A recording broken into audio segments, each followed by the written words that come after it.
itu sudah suatu yang jelas jauh lebih baik daripada sebelumnya. Kita bayangkan kalau di Nusa Kambangan, apa yang terjadi? Apakah di sekelilingnya ada orang-orang yang mengganggu dia, yang membuat dia lebih stres pada saat dia memberikan suatu jawaban, memberikan tanggapan, atau memang bebas? Kalau perkiraannya, kalau lihat situasi Nusa Kambangan yang kita bayangkan, ya, dan dia dikelilingi oleh mafia, karena ini narkoba, ini bukan, jadi ada faktor-faktor lain yang akhirnya mengharapkan bahwa dia tetap jatuh, itu kira-kira begitu. Dan jadi apalagi dia juga meminta bahwa boleh secara terbuka. Saya pikir bagi dirinya itu sesuatu yang positif, bukan sesuatu yang stres bahwa dia harus bolak-balik, tapi sesuatu yang memberikan harapan pada dirinya. Paling tidak harapan untuk memberikan suatu keterbukaan.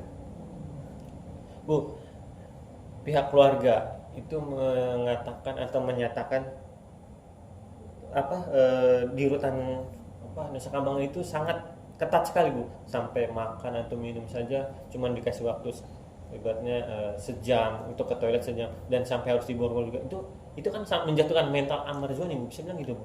Jelas semua orang rata-rata itu juga akan jatuh sekali mentalnya, bahwa dia akhirnya yang dia pernah di penjara tapi sekarang di Nusa Kambangan, itu suatu peningkatan hukuman yang sangat berat dan jelas akan membawa stres yang cukup berat juga.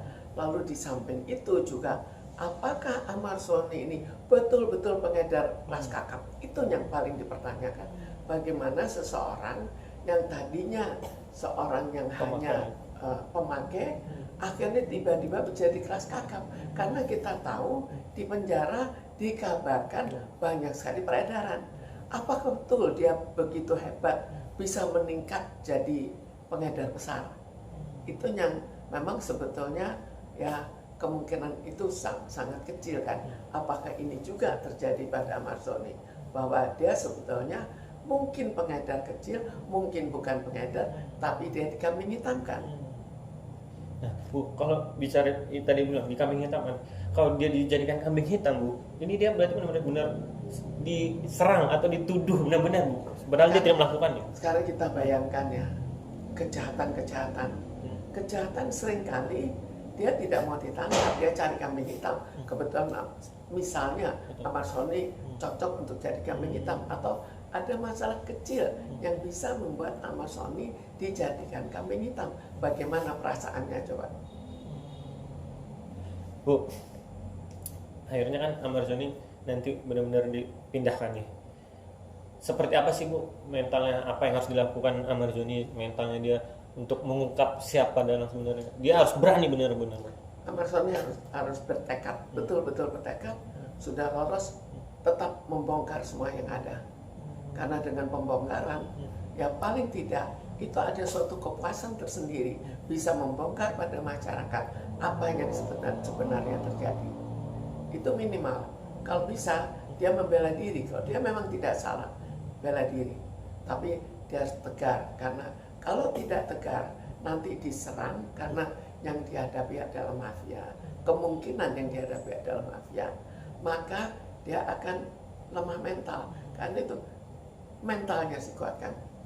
Bu, selama ini kan hampir 2 minggu Ahmad Zoni sidangnya selalu online. Dengan online itu dia masih menunjukkan mukanya dengan senyum, ada senyuman. Berarti mentalnya dia itu emang karena ada paksaan atau tangan atau gimana? Memang gimana? Sekarang kita lihat kebiasaan dia. Kebiasaan dia memang senyum.